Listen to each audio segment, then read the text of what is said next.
Hi everyone, hope you're doing well from wherever you're watching this channel, depending on your time zone. Now, yesterday, Uhuru Kenyatta, in the company of the former First Lady, Margaret Kenyatta, decided to go and visit the Karime Dam in Gatundu North. Then photos are leaked on social media. People have really shared these photos and they are also reacting to the photo. They are giving their views. If you read their comments, if Ruto is reading what Kenyans are posting in reaction to that photo, I don't think if he had a good sleep at Statehouse. I don't think if Ruto managed to sleep, you can't sleep. Remember, this is the former president, a retired president, and we have the one in Statehouse.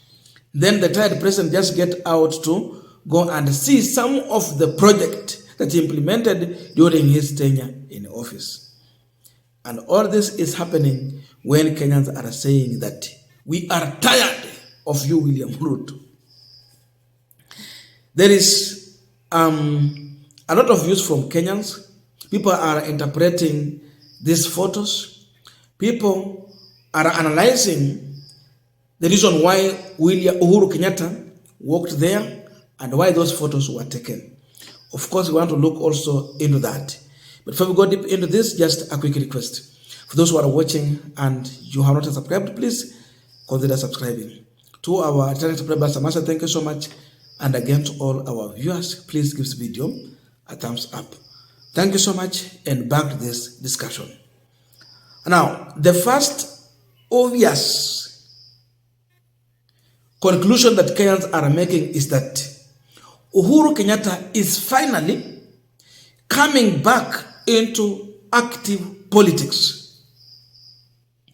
Uhuru is fully back. Amerudi. And there are reasons why Uhuru is back. You have retired, uko unapumzika. Tell me any president who will get out and take photo on some of the project he implemented. Wengi wao hawajafanya hivyo. But Uhuru has become among the first one to do so. The reason is that Uhuru in his heart is satisfied that I did something for my people and for the nation, and above all, I am contented with what I did. I can celebrate this. I can associate myself with this progress. Reason being that those who are in power have failed, and they are even trying to use his project through relaunching and trying to own them. Lakini Mambo yamekataa. So with this, what Ruto should know is that Uhuru is back and he will be playing active politics going forward in this country. And he's going to start in Mount Kenya, not elsewhere. Hakuna kwingine. His politics is going to be launched in Mount Kenya. I'm saying so because also I have seen the ongoing activity in Jubilee Party. Uhuru has assembled the Jubilee machinery and he has gone for all members of parliament, senators, MCS, and governors who lost in 2022 general election. He's bringing them together and try to speak the evil in Kenya Kwanza government. That is the current activity taking place in Jubilee Party. Ameleta watu hawa wote pamoja na wanaongea kuhusu failures in Kenya Kwanza government. And you've seen how Kenyans have suffered. Their journey started in Mount Kenya region. Huko ndio wameanzia. So, Uhuru is here to reclaim Mount Kenya. Wale wanangojea ya kwamba they will be the next kingpin after Uhuru Kenyatta. The writing is on the wall in capital letters. I'm going nowhere. I'm here to stay and I have something I can celebrate that I delivered to my people and this nation. Hiyo habari ifikie Ruto vizuri sana. That's the first thing. So you look at that. Then you tell me. And now you got the reaction from Kenyans. If Uhuru had failed, there's no way, even to the comment section, people will be praising Uhuru. People will be crying to a retired president when we have a sitting president. Today, people are crying to the retired president that we have one of the worst in power as of now, that we are suffering. If he had failed, he cannot do so. But he has realized that these people have failed and he had already warned Kenyans. That's why he can openly, freely, without any fear, get out, aende ku-inspect vitu zenye alikuwa amefanya, take photos there. It's also a clear message to William Ruto, I don't fear you. Angekuwa na uoga, hakuna vile ataenda kufanya vitu kama hizo. The message is that I cannot fear you. I'm not going to be worried about you. I will do my thing and I don't care about you. But what I care is all about continuing in the politics in this country. And you know, we have those who would see this one like just a small thing. But what they should know is that in one hand, Kenyans are complaining. You cannot complain if you had a worst leader and now you have the right person in the Statehouse. It can't be a complaint.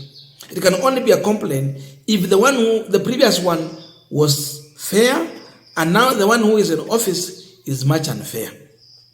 So Uhuru is coming back at a time when Kenyans are saying no to William Ruto. That means at least Uhuru was fair in comparison to the leadership of William Ruto. So his appearance, his presence at a time when Kenyans are suffering, it is dangerous for William Ruto. And Uhuru ataanza kukomboa Wakikuyu, that is the gamer, before aende mahali pengine popote. Na njia ya kuanza kukomboa hao watu imeanza sasa. I want us to go to the comment section to see what Kenyans are saying. And here are some of the views from Kenyans. David Maina Dungu.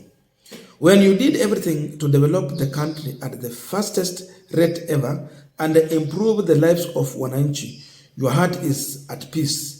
Life in retirement for His Excellency Kenyatta is good. Andrew Mwiga.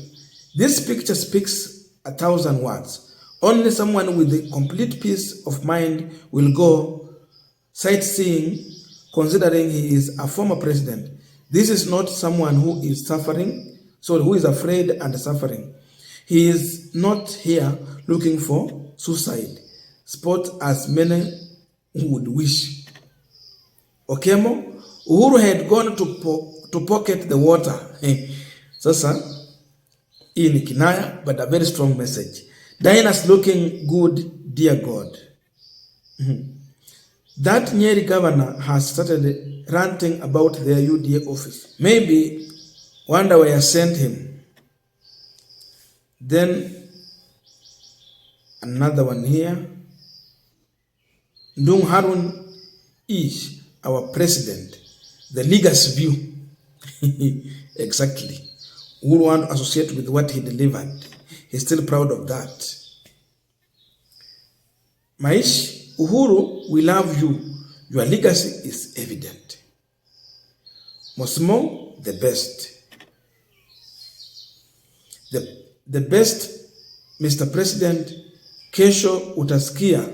Sijana muliona Uhuru kwa damu, alikuwa ameenda kuchukua maji apeleke kwake, anataka kulima na hiyo maji ndio nyinyi watu wa Nairobi musipate. Of course, this regime has always put a blame on Uhuru Kenyatta when they need to take responsibility on failures. But now it has failed. So someone is just trying to mock them. Blessed forever.